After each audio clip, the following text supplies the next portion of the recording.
All right, all right, all right. Welcome in on the clock, NFL Draft Show. This is episode number 44. We are recapping the Reese's Senior Bowl, and we are discussing some of the picks that stood out to us from our first Toilets to Titles Network 2-round mock draft of the 2024 NFL draft cycle.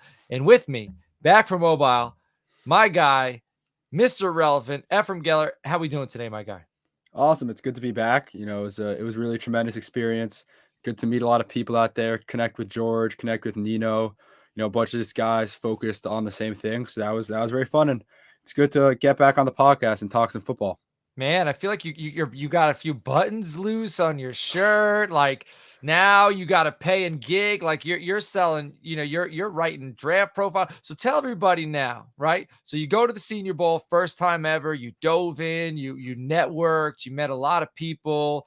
You worked on your content. Now we're gonna be seeing your player profiles. Where's everybody gonna be able to find those? Oh yeah, so I'll be writing profiles now for Steelers Depot. So they have a Twitter page, of course, with the name, and then they have a website over where you can catch mine and a bunch of other guys' profiles on the draft. If anyone has some specific profiles they'd like to see me do, just DM me on Twitter and I can claim them and write them up. And then the podcast and the mock drafts will be continuing here, so you can check me out here as well. Heck yeah, man. So it's been fun watching your ascension, man, and seeing you now get to the Senior Bowl. I know you're taking all the big steps along in your process, so it's fun being along for the ride. Everybody watching at home or listening at home, you can also find some player profiles by me and Joe Knows. We're going to continue to carry the torch for Toilets Titles. You can find them over in toiletstitles.com, as well as our big board, which we just expanded to top 50. And again, we have released our first 2-round mock draft of the 2024 NFL draft cycle. So we'll be touching on that shortly.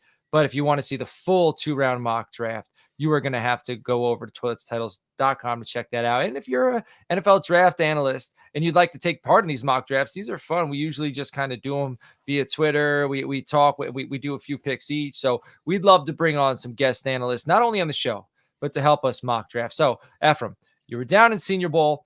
I know we recapped the first day, right? But now you've had a few days home to let it marinate.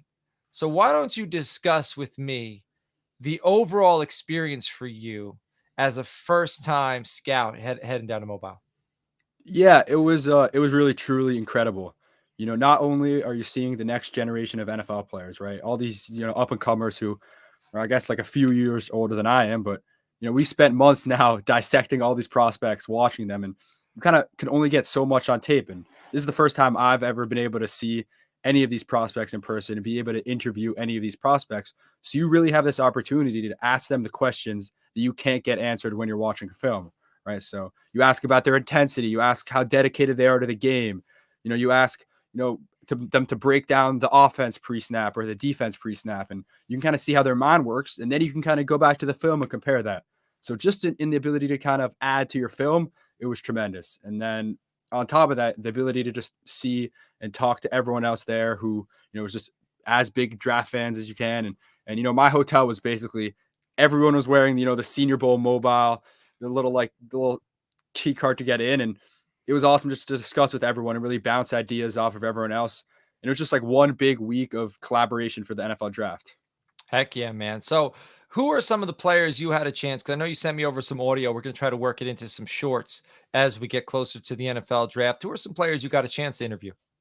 A bunch. So they actually had us in a conference room with the players for like 2 hours. So it was just rapid fire. You're walking around, you see a player, you ask him to talk for a minute or two, and then you just ask him everything you can. So it was really a lot of guys I was able to question. And then probably the best few were Marshawn Lloyd, the running back from USC. He spoke a lot about his ability as a 3-down back. I think I put a snippet of that on Twitter, but there's a lot of audio that I didn't post. Kalen King also was great. He spoke about the tendency is that he looks in receivers. If they're tightening their gloves, he kind of has an assumption they have a better chance of getting the ball, which I thought was super cool. Brandon Dorless, Oregon's defensive lineman, who came back another year to kind of show his leadership and take the program to the next level. So just speaking to guys like that who have show clear character on tape and to really get that first person was awesome. Man, that's awesome to hear. And I know King, he made it into our 2-round NFL draft mock draft. So I know he was higher in most people's eyes heading into the season, I think, and he's dropped a bit, but he made it into our second round mock draft. All right, let's talk about some of the biggest risers from the week, right? Throughout the practices, why don't you tell me about some players that really increased their draft stock while at the Senior Bowl? Yeah, the guy I have to start off with is Marshawn Nealand, the edge rusher from Western Michigan, because a few months ago he was seen as an undrafted player, right? I think you could check grinding the mocks on Twitter. There's a good compilation of basically they put together all the mock drafts to basically create a consensus board, and his diagram was just an upward slope because he went from undrafted to now being a guy who was selected in the second round in our mock draft and is a consensus day two prospect right now. So whenever you get a guy who's from a much smaller school, one of these toolsier, heavy-handed edge rushers, and they can come to mobile and just show off the fact that they have some pro-ready moves. They could forklift an offensive lineman. They have a spin move, right? He was able to show a lot, and he was able to show that he belongs with these top players, right? So he was probably my biggest riser, and then Quinion Mitchell, who's the obvious, who I know you wrote up, a piece coming out on Toilets of Title soon, but he was the best corner there, hands down. No one was able to catch at him the first day. I think Roman Wilson maybe caught one pass on him the second day, but he was locked down, complete lockdown. And you add that to the fact that he never really got to play press man at Toledo. Right. And that was everyone's big concern coming in, right? Everyone was saying, we've seen him play off man, which is like 5 to 10 yards off the line of scrimmage. We want to put him on the line in the worst situation possible, right? Like Right. These one-on-one drills, you have the whole field, you have to guard them for 5 seconds. You're going to get torched, and for him to go up against top receiver prospects at the Senior Bowl and lock him down, just kind of solidified himself as a first round prospect. Yeah, what I saw from Mitchell down there. So when I watched this film, his off man, he plays real deep. And Yeah, he made it to Bruce Feldman's freak list with projected 4.340. And he's I think put 225 up 21 times, squatted it like 44 times. The guy's a freak. He's physical. I love that he had the opportunity to play man-to-man coverage. He was like a blanket out there. Like he is so fluid. He stays in the receiver's pocket, and his body control, right? Like his ability to stay in the receiver's pocket, but then also adjust to the football without losing stride, without tripping over himself. Like he's just very fluid. He's like built to be a coverage lockdown corner. literally in a lab, and it's like Yeah, most corners are just getting toasted on these drills every play. So once you have a corner who's winning these drills, right. it just kind of exemplifies every single thing they do, and it was just an impressive week all around. All right. All right. Who's next? I'll say a couple of receivers. Ricky Pearsall, who's been one of my favorites. So it was really fun to watch him show up. He's the wide receiver from Florida who went viral a few months ago from just like a crazy one-handed catch on like a third down. So you look his name up on Twitter, that will be the first thing you see no matter what. Right. And he balled out. He sat out the third day and didn't play in the game because the first 2 days he was unguardable. He was torching everyone left and right. He showed great route tempo, manipulation of corners, separation skills. And in these one-on-one drills, you could stand out and you could win reps, or you could just basically demolish every corner and say, these guys are not on my level. And, last year you had that with Tank Dell, and who else? Jaden Reed was also fantastic. And this year Michael you had it. Wilson. Michael Wilson did very well too. Yeah, Michael Wilson as well. And this year you had Ricky Pearsall and Roman Wilson also from Michigan. So it's clear that, wide receivers at the Senior Bowl has been a pretty clear indicator of success, right? It's translated pretty well just in terms of the ability to win one-on-one and get separation in the NFL level. So for him to really show up the way he did, I think he's going to be a second rounder, maybe a third rounder, and he definitely stock rose a ton this week. Excellent, excellent. What about some of these bigs, man? I'm seeing Jackson Powers Johnson on your list, and I didn't get to see him in person, but I did see tons of draft analysts I respect move him into, like, I'm thinking, the Cowboys, they need a center. They need a center. They pick like 26, 24. And before the draft, before the Senior Bowl, it was a reach, but he was in consideration for me for mocks. And now it seems like many analysts think he might not make it past the Dolphins at like 21. So what did he do down there to solidify his spot as a first round prospect? Yeah, you said it perfectly. That was like the big buzz around him, that he's kind of made his case as a first rounder. The best player comp I heard all week was someone compared, I think it might have even been Dane Brugler from The Athletic, compared Jackson Powers Johnson to SpongeBob because they're both basically, he's built like a square, right? Right. Like He just has a massive midsection and is Right, just low to the ground and 300 pounds or 330 pounds even. right, And you just see him walking around and you're like, damn, they do not build human beings like this guy, right? So he's able to, win at the point of attack and get out right. in space and maul defenders. And the whole week he was just, doing everything he could to get as many pancake blocks as possible, explode off the ball. And again, like it's harder for interior linemen to win because the drills aren't as flashy, but for him to go and step out and get out of his comfort zone and not only make the instant blocks, but the second level plays as well. I wouldn't be surprised if he's a first rounder, and that's clearly the way he's trending right now. Man, I love Brugler's his comparisons. Last year he called Lucas Finesse the cocaine bear. Yeah, Because yeah. I thought that was very funny. All right. Darius Robinson's a guy that I didn't hear much about at all prior to the Senior Bowl. And he's another player like now he's a surefire top 50 pick, it seems, in most mock drafts and amongst most analysts. So what did Darius Robinson do down there, Mobile? Yeah, I thought exactly the same way. I didn't watch any of his tape beforehand. I knew his name a little bit. Like I've heard people float him around, and then after day two, I had to go back and watch a few games because I was like, okay, what did I miss with this guy? Why is he not in the top 100, top 75? And you said maybe even top 50 of the NFL draft, right? He was just winning every one-on-one drill. He was probably the best defensive lineman there in terms of just playing performance during the drills, and he's a long edge rusher. He's a little slim, so teams may want to bulk him up a little bit, but he wins off the snap. He has a ton of moves, a nice spin move, and he really knows how to use his length, right? You get a lot of long edge rushers who are coming out of the college level with length, but they don't really know how to use it. They don't know how to kind of maintain that distance from the offensive lineman so they can rip after or throw a counter move in. And Darius Robinson really already has that as a go-to. And for edge rushers, at least personally, that's my big thing, right? You need to have a go-to trump card to win that you can go when you're, struggling in an NFL game, but it also forces an offensive lineman to kind of change the way they block because they're always looking for this one move you have, right? So for Darius Robinson to have this rip off, his kind of arm extension when he's rushing the passer is going to give him the ability to be in a starting pass rushing defensive end, the second he steps on the field. So he was awesome. And I think he maybe lost 1 or 2 reps the whole week. Man, all right. Love to hear. Let's move into some of these fallers, all right? So, the first guy on your list, before you went down to Mobile, I watched them and I said I wasn't too impressed. You said we're going to need to have a conversation. But now you got to see him in person. So, what happened down there in Mobile? Who's the player I'm discussing and what happened down in Mobile? We're talking about Devontae Walker, the receiver from UNC, and you may have been right about this one. I'm not ready to completely write him off yet, but he had a very disappointing week. And before this, Devontae Walker was really trending to being a first round prospect, Yep.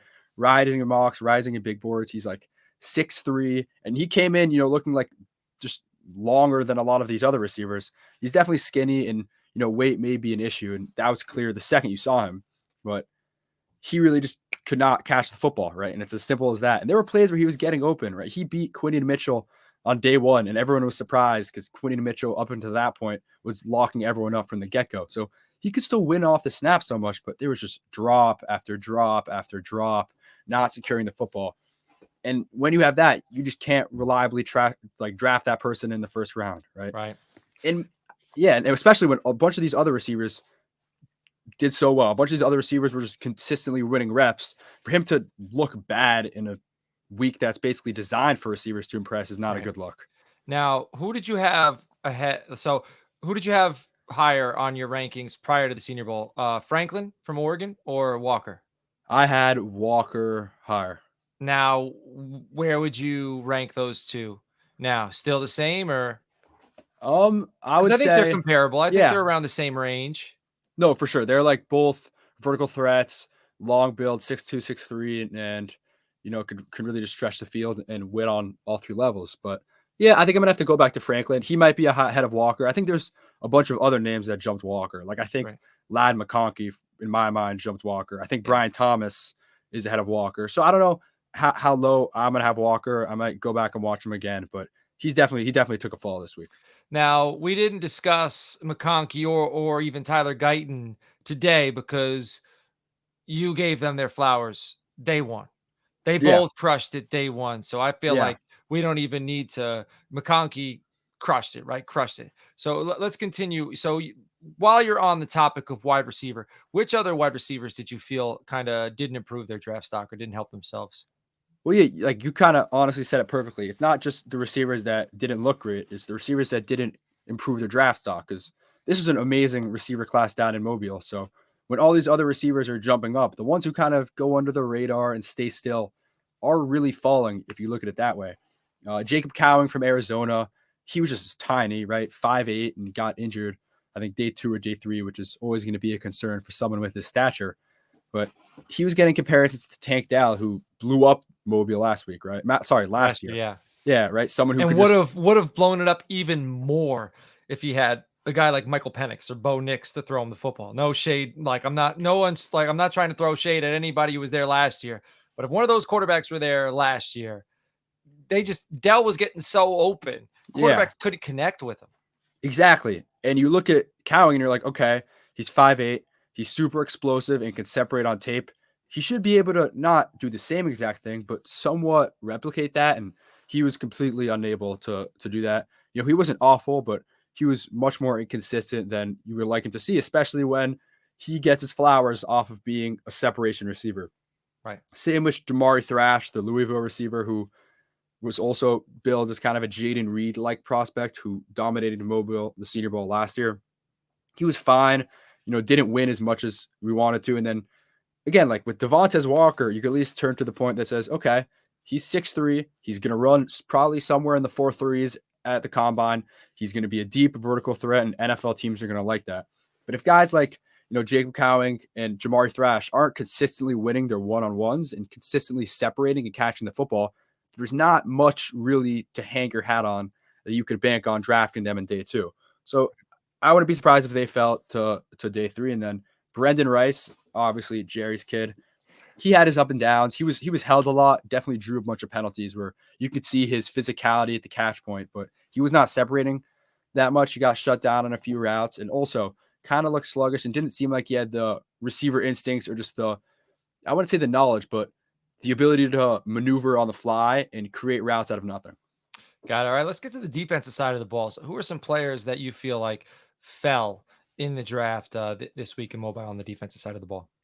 Yeah, so sadly, I have to say Kalen King, who's been following the whole time because he was an absolute pleasure to speak to. Like probably the nicest guy of all the prospects I met that whole week, but he got torched consistently and nonstop. And I actually heard a good idea on this from John Vogel, who does a bunch of his own draft work, where he was talking about how Kalen King got played in mostly zone scheme at Penn State, right? He wasn't really tasked with guarding receivers one-on-one, which may have contributed to the fact that he came in and basically could not stop any receiver in any of the plays, right? He was just basically getting torched every play consistently. It was tough to watch, especially for a player who, lost most of his reps, or not lost most of his reps, but his stock dropped a ton this year, especially if you look at his game against Ohio State, right? So he lost a ton of reps. And then Chris Braswell was another guy who I was kind of expecting a first round hype from, right? I really liked his tape. I had him super high. I think I had him in like my top 6 edge rushers, and he was fine, right? But fine is not what you want from a first Right. round prospect. Right. What about that linebacker group? Because looking for somebody to stand up and separate themselves from the rest of the pack. Yeah, it was tough because there's absolutely no one in this linebacker class. We spoke before. I remember about Barrett Carter, who we thought was going to be like the bona fide Yeah. first round linebacker. And then he goes back to school, and then a bunch of other players also go back to school, and then you're really stuck with not much. Junior Colson, Peyton Wilson was at the Senior Bowl, so you're hoping for any of these Senior Bowl linebackers to really show a ton and say, okay, all you have to do is look marginally better than everyone else, and you could really be the first linebacker off the board. And if that was anyone, it would be UNC's Cedric Gray, who I think is the best linebacker in this class. And I think he looked a little bit better than everyone else. But outside of him, definitely, I didn't think anyone looked good. No one was, the running backs were basically having a field day. It is hard to impress as a linebacker because you can't really fully tackle, right? So you're Right. only wrapping up the ball carriers and trying to stop them. But it was, I mean, I wouldn't say there was much eyes on the linebacker class and much to be expected, but there definitely wasn't much from them either. Right. Which hurts my Cowboys because we need a linebacker in a Yeah. bad way. All right. Quickly, some of the surprises from this year's Senior Bowl. Um, I'll say the cornerback class. There was a lot of fun guys out there. Day 3, maybe day 2 prospects. Missouri's Chris Abrams-Drain was super fluid, super fast off the ball with great feet. DJ James also great length. I think he's going to run great in the combine. Like I think he's going to honestly blow people away just with how fast he is. And another Kyrie Jackson from Oregon. He's long corner, can disrupt plays. I think made a diving interception and stopped a couple receivers on routes. And then Jarvis Brownlee from Louisville was just fantastic all week. People Right. had him as their player. Everyone saw Sauce Gardner tweet him out and give him some highlights for how good he was playing all week. Man, yeah, because I shared with you, someone compiled all the clips from his one-on-ones, and I watched it like in the middle of the night the other day, and I shared it in our group with me, you, and Joe. I'm gonna watch him. He's gonna be one of the next players I watch because he was like sticky, Yeah, sticky, sticky, and explosive and aggressive and things that excite me from a man corner, like an alpha corner. So I'm looking forward to watching him. yeah, he was fantastic. Really like shutting down corners all 3 days. Or sorry, What shutting about down receivers. what about the quarterback class? It was fine, and it's tough because it's hard to get in a rhythm when you're a quarterback throwing one pass, sitting down for 5, throwing another pass, but no one really looked that great. I thought Spencer Rattler was fine. Sam Hartman was fine. And then Bo Nix and Michael Penix had their misses, right? They weren't excellent. I don't think any of them really made a case for first rounding, but I don't think any of them really were big, fallers this week. But again, this was billed as like the big quarterback, even the guys like Bradley Carter and Joe Right. Milton, right? There was a lot of potential. Michael Pratt, right? There was a lot of fun quarterback prospects. And even in the game, no one really looked that great. So again, it's not a quarterback designed week, but you'd have liked to see a little more just consistent accuracy and consistent playmaking from the quarterbacks. Right. All right. So I want to move on to talking about our 2 round NFL draft mock draft briefly. All right. Before we do that, again, you can check that over at toiletstitles.com. If you're watching this on YouTube, be greatly appreciated. Throw us a like, throw us some comments, subscribe if you're listening to it on the audio platform of your choice. Give us a review because that is also greatly appreciated. Tell your buddies about us too. Send them our way. If you'd like to talk NFL draft with us, you can do it for free 24/7, 365 in our Gilded chat, right? It's like Discord. Email me, toiletsandtitles@gmail.com. Say, Coach, I want to chat draft. I want to chat fantasy football, NFL, all that good stuff. I'll send you the link. We'll get you in there and we'll be able to talk. And maybe you can even take part in some of these mock drafts. All right, Ephraim, let's discuss. Let's kind of go back and forth. I'll actually start. We're going to talk about some of the picks that stood out to us in this 2 round NFL draft mock draft. And I'm going to start with Quinyon Mitchell to the Eagles in the first round, pick 22. James Bradbury getting older. I mean, they almost didn't bring him back last year. Darius Slay getting older, didn't bring him back. Quinyon Mitchell is suffocating. He's a suffocating corner, and I think that's very similar to what Slay and Bradbury are. Slay has had a phenomenal career rather. Bradbury a very, very good career. Quinyon Mitchell, I don't think is as handsy as those two, but those two tend to get away with it. But I think he could learn a lot if one of them sticks around and he gets to play opposite them at the next level. What do you think about that pick? Yeah, I thought that's great. They definitely need another cornerback. You said the cornerbacks are getting older, and I think he fit them perfectly. We saw he could play a little more press man than we thought coming into the Senior Bowl, and you know, he fits their kind of style of physical, mean corners who just do business and want to just shut down receivers every play. So I thought that was a wonderful pick. All right. What is one of the picks that stood out to you? Well, I don't know if it was you who picked Romo Dunza at 24 to the Yeah. Cowboys. Yeah. I thought I thought you couldn't resist that. I actually really like that pick. I thought it was interesting. They're going all in for 2024. You heard Mike McCarthy say that. Again, I'm just going to throw it out there. I do not know why they kept him. I don't know how you feel about that as Yeah. a Cowboys fan. But I wanted Belichick in a bad way. I respect Belichick. Um, I don't know. I wasn't very happy about it. I'll tell you that much. yeah, I mean, I don't know if Jerry Jones is really handing over all that power to Belichick, but that might be the problem at the top of the Cowboys franchise. But Right, you well, know, you know as well as I know who makes the decisions as far as the draft goes with the Cowboys. It's Will McClay. yeah, You know, yeah, that's true. I think I think the issue between Jerry and Bill wouldn't necessarily be the control of the team. It would be the control of the media. Bill Yeah, likes to do that one way. Jerry likes to do that another way. Jerry's a salesman. He's a promoter. He's a circus guy. yeah. So But No, for yeah, sure. a Dunze, I couldn't resist.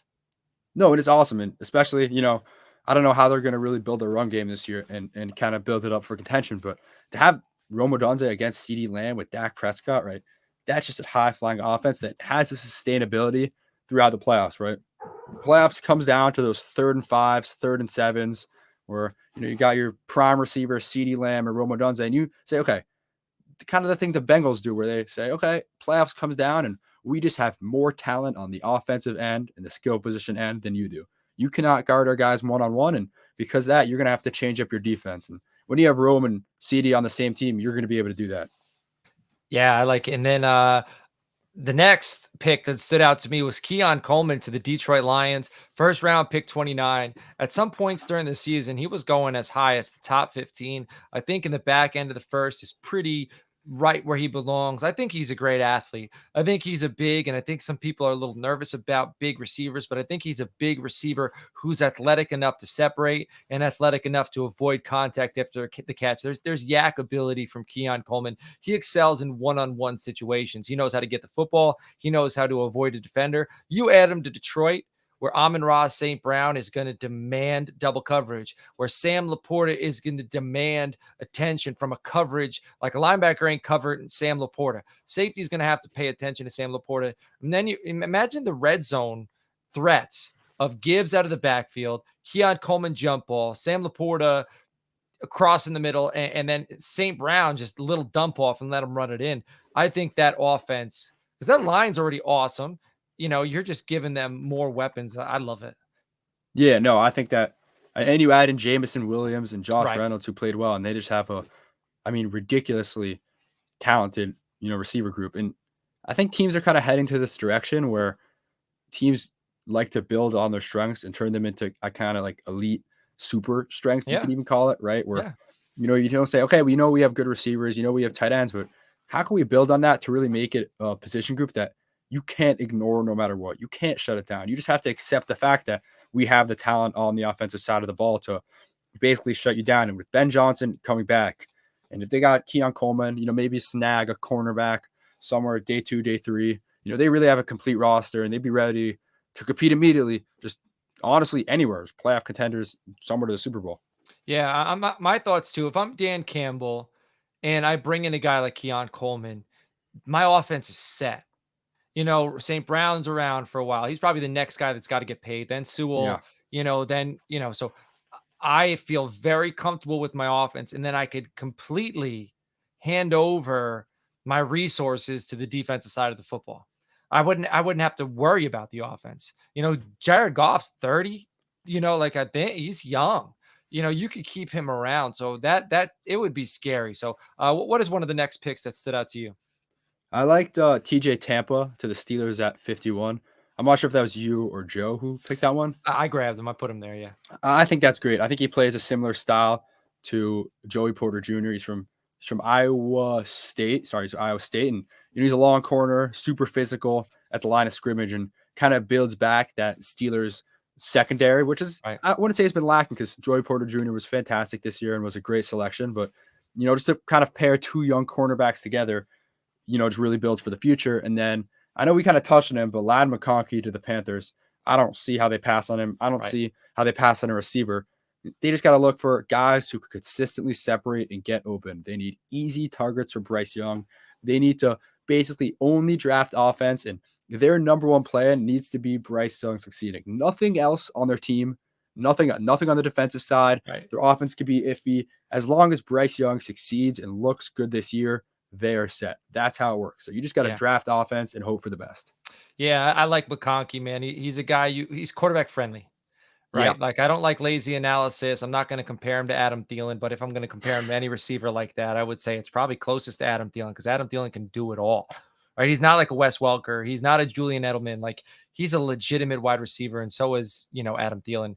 So I think that's a great selection. And we saw Bryce Young and Adam Thielen connect. So I think McConkey at 33, great selection. I liked JJ McCarthy to the Giants. Second round, pick 39. I didn't think I was going to like McCarthy early in the process, especially looking over his numbers in some of the big time games. But after watching Corum, like after watching Wilson and seeing some of what JJ McCarthy did. He wasn't asked to do a lot, but I like his poise.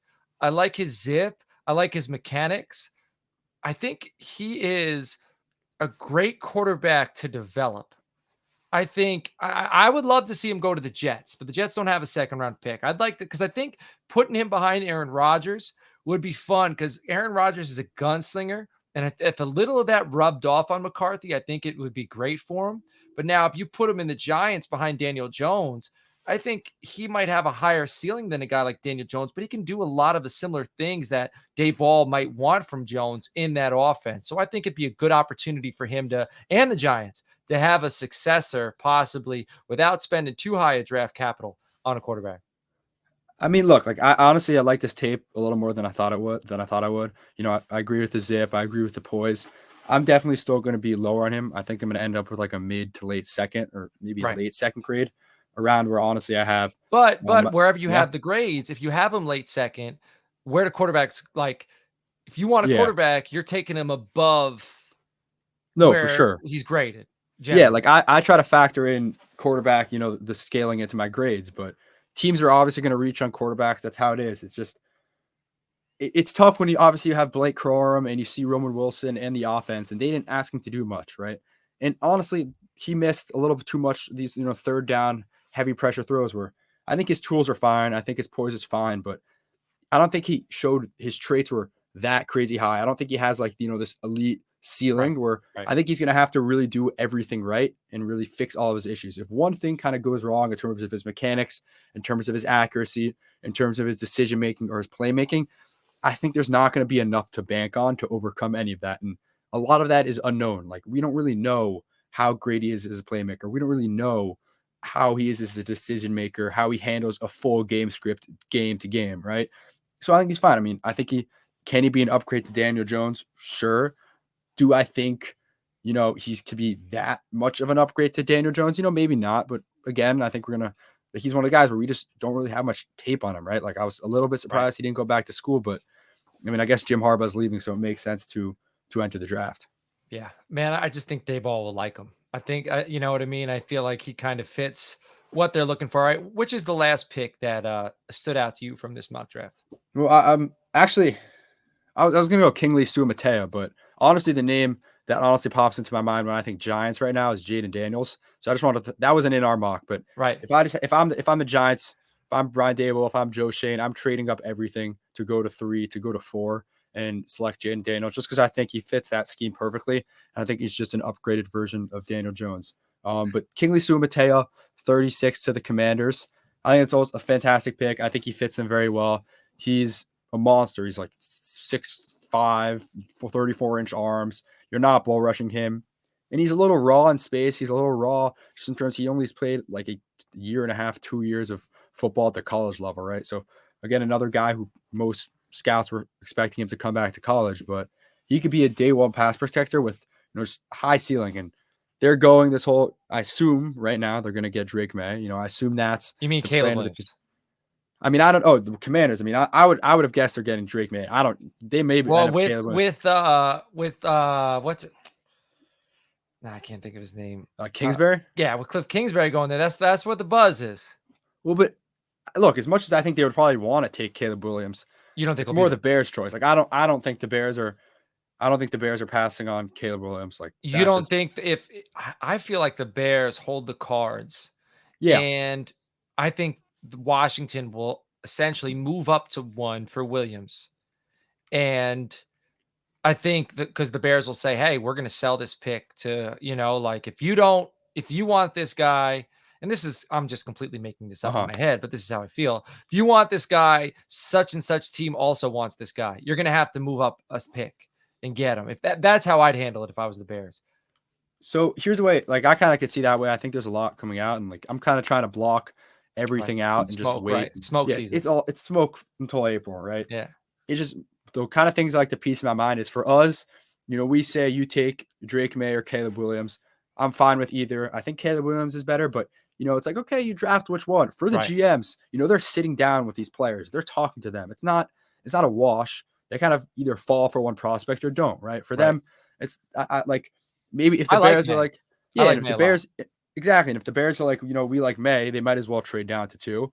But, if the Bears are saying, "Okay, we like Caleb Williams and we think Caleb Williams is the future," I kinda doubt that they would trade down and Yeah, kinda take those extra picks no matter what because they think he's the guy, but right. If they're no matter sold, what, they yeah, gotta take him. They gotta take him one. If they're for sold, they sure. have to take him there. And honestly, one of the biggest surprises of the Senior Bowl is that most Bears fans I spoke to and most Bears analysts, like I think Swifty Sports, he's a big Bears fan. They like to talk about one, how they want to keep Justin Fields. That was like the big thing I was surprised about that they think Justin Fields with a Marvin Harrison and with the new offensive tackle is the future, which Right. surprised me. And they also think that they're going to go and they're going to go and trade the pick. And Bears fans are more confident than not that the Bears are keeping Justin Fields, which I personally don't get it all. But either It'll be way, exciting. yeah. It's exciting. Like, I'm looking forward to the live stream for the NFL draft. Like, it's going to be exciting to see what the Bears do. There's going to be a lot of exciting stuff in the first round, right? But everyone listening at home, I don't want to keep this going too much longer. It has been a lot of fun. Ephraim, again, congratulations. Let everybody know where they can find your player profiles going forward. So they can find everything will be retweeted by me at Mr. Irrelevant on Twitter and at Steelers Depot and at Toilets at Title. So you can catch all my stuff there. Yeah, man. And toiletstitles.com, you can check out our 2-round NFL draft mock draft. We're doing mock drafts every week going forward. And if you're an analyst or a fan, we'd love to mock with you. So reach out to us, toiletstotitles@gmail.com. Let us know. We'll get you in some mocks. It's always fun having differing opinions in there. You can check out my player profiles, Joe's player profiles over at toiletstitles.com. I believe we have about 44 put together. We have our top 50 big board, which Ephraim's also a part of, and tons of NFL draft content coming out for you. So, hey, enjoy the Super Bowl, right? Last week of the NFL season, then it is officially fully the off season, and we really get into NFL draft mode. So we appreciate everybody who's been with us since the jump, and we look forward to all of those who are going to join the ride, hop on the bus once the NFL season is over. So everybody, we will catch you all later on. Take care.